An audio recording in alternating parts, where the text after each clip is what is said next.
Hi everyone, welcome to this class. I will be using the Celebr8 Free Spirit collection.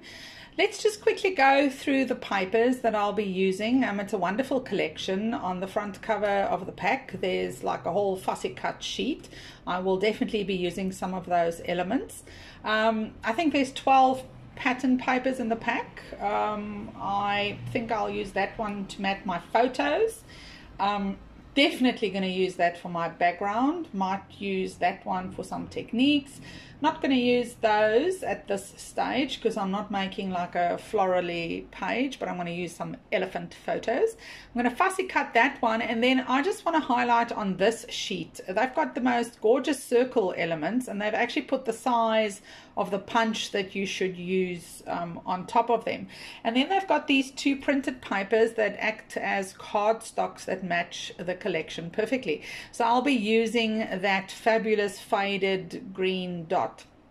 Now I'm also going to be using some heat embossing techniques using two of their chipboard elements that are available with this collection, and yes, I think we'll be able to make something quite fun. Now I'm going to cut off the barcode strips first, and I've decided that I want to use some of my products that are very lonely for this class, and I'm going to be using the icing paste, some Dilutions paint, some impasto paint, and then some mists, of course with the embossing later stage. So I've got some Prima mist here, antique gold, and I've also got Kaiser Craft brown. First off, I'm going to be doing the background. Now you'll see later on in the video I've already cut the top of the stencil off here because I don't know what I did, but for some magical reason I pressed the wrong button when I edited the video and just certain sections were missing. I think that's when I don't know, the battery of something runs out, or maybe there's load shedding or a dip. But anyway, let's get back to the class. So you can see that I've squeezed some of the paints onto my craft sheets and picked up the green that's in a container with my spatula. And I'm simply spreading this through the stencil. You can see how I'm mixing the two colors there because I want this to be blended. Maybe that's the right word. I don't want it to be crisp and clear, because if you look at the whole collection, it's not completely crisp and clear. It's like a nature, and the title even says Free Spirit, which obviously might imply that you're not bound by rules. So you know, I just embraced that, and you can see that I'm simply continuing here. I don't care if it's a little overlapping the stencil work because this is my background. And remember that a background enhances the foreground, and that the photos of your project should always be the main feature, unless of course you're making a layout about something else. I don't know. Now just a word of caution, I hardly ever do this, but I knew that I wanted to use the stencil straight away again, and I did not come prepared with a little container of water. So I grabbed some baby wipes. I don't like the really wet ones that has like lots of soapy stuff, but I found these at a cheap shop many moons ago, and I simply wipe my stencil relatively clean.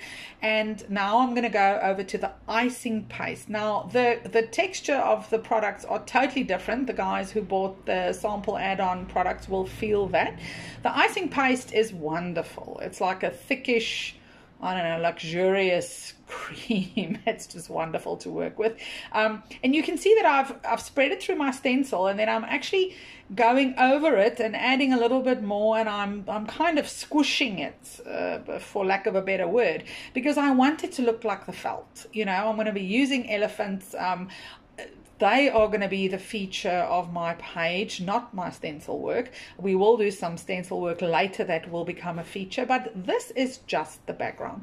So I need to leave that to dry, and while I leave that to dry, I'm going to move over to creating my, maybe you can call this the highlight techniques. I truly felt that I would like to use the stencil more prominently on the layout. So I've decided to create my own pattern paper, and I'm simply using a blending brush and picking up some of the paint and applying it through the stencil. this obviously is not going to be thick, it's not going to be textured, but it's such a bright and bold color, and it's the Dilutions paint that I'm using, which is a wonderful product. I don't have many of these colors, and I think we used it for a class one year, or one of the teachers did, and you know, the benefit was I got the leftovers, and this is the first time I think that I'm actually using it. It's absolutely wonderful. I'm definitely going to invest in more of these. So you can see I'm simply creating, I know that I'm going to be cutting strips with that, and I'm simply creating it all down the page, the whole 12 inches. Now, green pigment in any product is really seriously serious stuff, so you need to clean it immediately, and otherwise it will stain everything you own. And obviously, like I mentioned, if I want to use my stencil immediately again, I need to wipe it relatively clean. Okay, and that blending brush, the pink one, you can see there, I'm going to publish a separate video because I actually blended so hard at some point that I got all the bristles off, and this is after I actually adhered it again, and you can see that I'm not very dainty with it. Now I am going to be creating my own colored texture paste that matches the collection. So for this, I'm using Finnabar 3D gloss gel and some of Finn's mica pigment powders, and I'm going to be mixing two colors. It's a copper and it's like a coral. The ladies that bought, once again, the sampler packs, I've already mixed it for you, so you have more than enough. You can probably do like 10 of these techniques with it. And you can see here I'm simply getting some of that pigment out there, and I'm going to be mixing it with my little baby spoon. I love those little baby spoons, and I'm going to apply it through the stencil. Now, why am I using 3D and why gloss gel? Well, the pigment powder has a shine, and 3D implies that it has texture, and I already have the paint that's flat, and now just to add some interest, I would like to have something that has texture next to it. And you can see I'm simply spreading it through the stencil again. Now here you can see the stencil's not cut yet. So obviously you know that where the video got lost a little bit is in the previous step. I have no idea what I pressed. Maybe instead of pause, delete, who knows, you know. But there I'm just cutting off that edge because that is driving me crazy, and I would like to have a continuous pattern. Now, although I had the top cut off with the green, you know, I still didn't manage to get it perfectly, but seriously guys, that does not bother me. Okay, so I'm continuing to spread here, and I will finish the whole length of the page, and I'm trying to line it up as best I can, just for some continuity, because I have an idea where I'm going with this, and I might need a complete 12-inch strip. It doesn't matter how wide it is. But there you can see that the color matches perfectly. I hope you can see the shine in the video. On the still photos, you can really see it. I love it. I think it's absolutely fantastic, and it's an easy way to create your own pattern paper using a stencil and any medium you have. Just aside there, I quickly have to say, yes, I'm going to go over to the mists now, but you know, you can really do so much with stencils. Anyway, so when I finished, when this had dried, my background stencil work, it looked a little light to me. I wanted some more contrast, and I said in the beginning I was going to use the mists. Now, this vintage gold mist looks dark when you mist it, but it actually has a gold pigment in it, and it, on the surface, it has the gold finish. The ladies who've bought this, you can actually see there that it's not that dark brown. And remember that the paper that this is printed on is very porous, so it actually gets absorbed by the paper, and it dries a lot lighter. I would say it probably dries 50% lighter, or even 60%, than what it looks like when you mist it. Now, if you were going to mist this onto a white gessoed piece of paper, it would be a lot more vibrant and dark, but this is porous and it already has a pigment on it. but I do want a darker mist as well. So this is where I'm going in with the Craft brown. It also has a mica element to it, so it also has a bit of a shimmer when it's dry, but I know that this will also dry lighter. And you can see I'm simply dabbing off the excess there, because although I left it for some time, it's not 100% dry in the thicker areas, and even I have standards. So I'm going to leave that to really dry. Okay, so now we're moving on to heat embossing those little arrows and the words. You can see I'm simply pressing it randomly into my embossing pad, because I only need a couple of arrows and I might want to do something else with the other ones. So I'm pressing it into the pad and I'm covering it completely with the hot chocolate embossing powder. And the ladies, once again, who bought the packs, you will get this in the sampler pack. And I have no idea what I went and did there, but here I'm back and I'm continuing to melt the powder now. This is a metallic powder and it's a Nuvo one.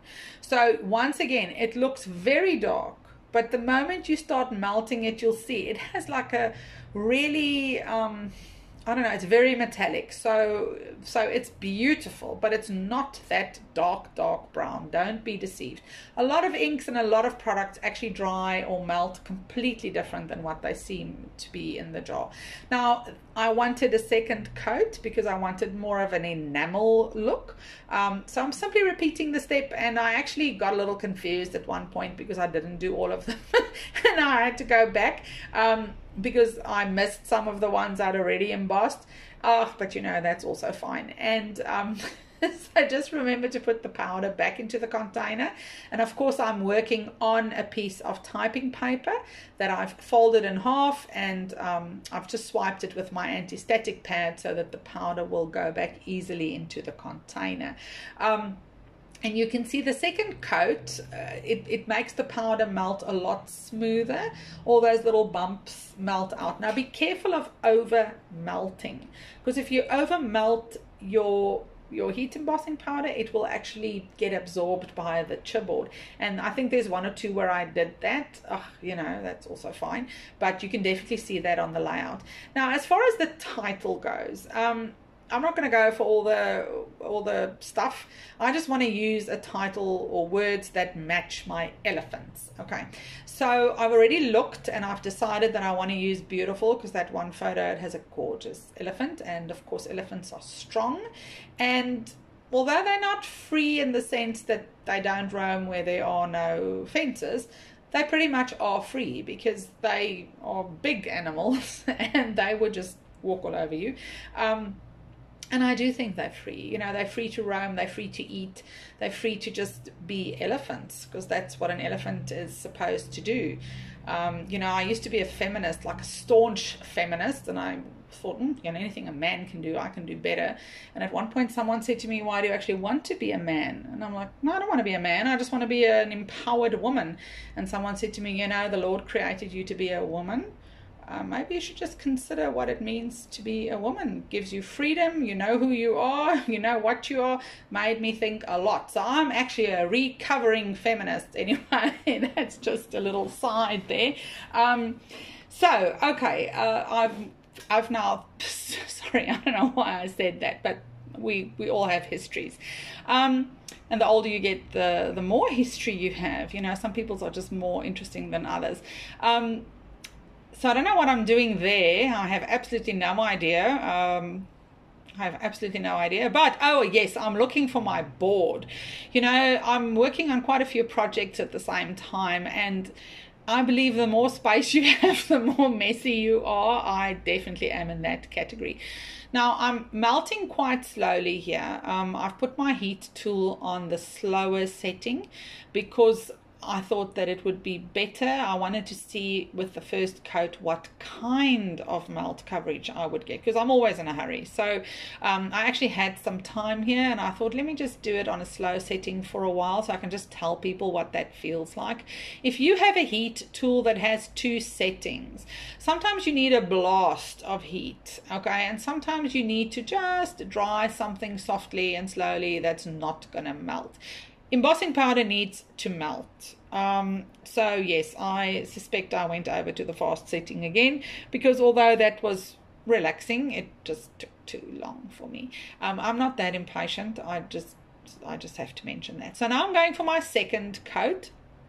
Like I've mentioned before, I always do 2 coats of heat embossing powder, and I actually didn't speed this section up because I know people, especially even the, no, not especially, even the ones who've done heat embossing in classes over many years and do it at home, sometimes we skip a step or 2. So the first one was fast, the one with the little arrows, but these are my titles, and they're not just going to be tucked underneath in a cluster or be an added element. They are, I'm actually going to put them on my photos. Okay, so I want to take some extra time with these, and I'm also going to be doing a 2-tone, like a layering of embossing powders. So it's important to me that I get the base right. Okay, for the ladies that have been doing heat embossing for many years, I think most of them will know that it is important. I mean, you can go back and add another 20 layers, but your base is important. So look at that, it's absolutely beautiful. I love heat embossing. Have I mentioned that in this video? It was the first technique Monica showed me ever at my first class. Oh, okay, so this is bronze ultra thick embossing enamel, UTE in the old days we used to call it, and I think Ranger rebranded it as Melt Art, and I still have this container going. I've had this container since 2007. And I don't use it for melt art. I use it simply for heat embossing. And you can see I'm using my little spoon and I'm sprinkling it over my embossed words. Now, you saw me use my finger, pick up some of the ink and press it onto my words, not all over, because I don't want a copper or bronze title. I want some bronze elements. So I want to layer some of this powder over my hot chocolate. Now, can you see, I hope you can see it in the video, I can see it on that F and on the L and on the BEA. You can actually see the copper, the bronze melting into that hot chocolate, okay? And it just gives that beautiful two-tone. If you've ever been to Addo, you know that those elephants are brown and then they have the mud. Okay, so for me, that's just, it's the way it should be. Okay, so sorry, I got a little sidetracked there. So now my background is completely dry, but it's wobbly. And I don't know, I used to not mind wobbly, but actually I do mind wobbly. Actually, all the years I've minded wobbly. I just fix it. Now, I've had some craft paper cut for the shop, and it will become available soon. Our Kid Club members are going to get some first, and we'll probably make it available next week to the public. It's just bigger than a scrapbook paper, and it's a nice thick cardstock craft, and it's probably about a 13-inch by 13-inch, or so that you don't have to stress about getting it perfect. And it's for this, and also for some mini albums that people make where they just need a little bit bigger than a 12 by 12. And I'm simply putting some Tombow at the back. I already did that. And I'm using my brayer to flatten it. Okay. Because even if it goes into my album, I feel that when you wet paper so much, it actually does break the fiber. And I don't want it to be that wobbly in my album anymore. I'm becoming older now, more mature. I need to make sure my stuff is is neater. Does that make any sense? I don't know. I think I still push boundaries, but I realize that I want my pages to look neat.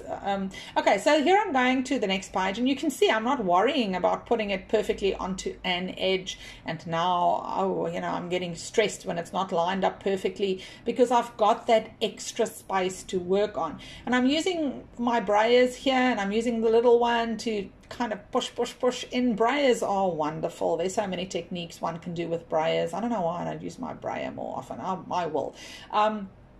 And now you can see I need to trim that. So I'm going to pull out all my trimmers that I own. You know, I have quite a few. I prefer my big guillotine, but there are times when you need to pull out the other ones. So I've got a tonic, and I've got a craft knife, of course, and a metal ruler. That is the way I was taught to cut. So first off, I'm going to go with my little Katia Creations, which is like the replacement for the little green cricket we all started with. It's exactly the same, and it uses the same blades. And I'm just putting it in. It actually fits, even though it's 13 inches, it will fit all these trimmers, as you can see. The Fiskars has even more space, so does the tonic. My Fiskars blade needs to be replaced, but then again, I didn't go up and down. But we'll fix that just now. And then here's the tonic. You can see that I've got a whole inch there at the bottom, so it's even got a bigger mouth than the other one. This is the most popular trimmer probably at this stage, as well as the Fiskars in South Africa, just judging by what people say and sales. They are both fantastic trimmers. You know, of course, the guillotine is the trimmer to go to. But that's when you don't travel. So but anyway, any of those are fine. So you can see there I've trimmed that down nicely. Now let's try the guillotine. Okay, it just does not fit in. I tried, you can see I tried, it just wouldn't fit. So what am I going to do? I'm going to just cut off the one side so that I do have a smaller piece, and now it will fit into my guillotine. Okay, because I do like my guillotine. That is just, I've had this since, wow, 2007, and in 2007 I paid 1,500 Rand for my guillotine, and I think they still cost the same. I did pay a little bit too much, but I wanted it. But just goes to show, hey, what inflation does. But value doesn't decrease. Okay, so there's my strips, or my piece that I'm going to cut my strips from. And you can see I'm not even measuring. I'm cutting some a little bit wider, others are narrower. Don't ask me what the sizes are. I mean, I can go measure it for you on the layout. But they're probably between 1/2 inch and 1.5 if I had to guess. And I know that I want to put one of each on each side of my layout. I just don't know where else. I thought maybe I'll cut some banners. You never know. So I'm getting every single piece that actually has some stencil work on it. And now I'm just going to do a rough outlay of my layout. I'd already cut my pattern papers, which are very minimal. You'll see I literally just used the green dot. So they're honestly, it's in the sketch, the measurements, and in the notes. So you'll get that as well if you've bought the class, I think, or you had to buy that separately for this class. I'm not sure how the ladies organized that. No, I think you had to buy that separately, but you can see it's like a 4 inch by 12 inch, and or maybe a 5 inch by 12 inch, and the other one is like a, what could that be, 7 by 7 or something like that, because my photos are 4 by 6s and 4 by 4s. And I'm just putting my strips on the side. I've got all my fussy cut elements. They are my beautiful elephant baby photos. Oh, they're gorgeous. I think I've scrapped those elephants many times, but it's new. Every single time I see that, I remember when I took the photos, and I'm an addo again. And I don't know, isn't that why we scrapbook? We want to preserve that memory, we want to relive it, and we want to go through it. So I've glued everything down, and I actually cut some of my elements in half to stretch them. And I'm just going to show you how you fill the gap. So you can see there I've stretched my zigzag, I've stretched my patterns. I probably didn't have to stretch the zigzag, but I was going to use some on the right, so I cut it shorter, but that doesn't worry me. So I'm just putting this big element here to cover some of that, and I'm also going to add another one to fill that gap. So really, you guys, remember, scrapbook paper is made for us. We're not made for scrapbook paper. So it's the same. We made to glorify God. God's not made for us. So we need to do what we need to do, and scrapbook paper needs to do what it needs to do, and that is to conform to what I tell it to do, because I'm cutting it and I'm molding it and I'm making it to preserve my memory. And I think we get too intimidated by papers. It's just paper. So I've put some chipboard at the back to raise it, because I've explained about foam tape in a previous class. I think that, you know, it just, I don't know, it's all sticky, and if you make a mistake, and it's expensive. So there, I just want to highlight some things. I use the sticker domes. That printed acetate, I hardly ever use it, but I kind of like these. So I punched circles and I attached it with my tiny attacher. And there's just some other elements. I raised my photos. I matted it onto one of those other pattern papers. And you can see my titles. I think the fact that I raised it just a little bit helps with dimension. And I added the blings, and you can see that it's on my craft cardstock, and I join it with some tape at the back. Yeah, I really like this layout. I added my arrows. Oh, and in the video at some point you'll see some of my embellishments clinging to my heat tool cord. You know how I looked for those? I was like frantically trying to find them. Anyway, I hope you enjoyed this class. I would love to see what you make with it, even if you use other papers. There's some close-ups, and yes, just enjoy scrapbooking. Remember to make the product work for you. Enjoy what you do, and thank you so much for your support and enabling me to still have contact in this time. Take care of yourselves, and I'll see you next time.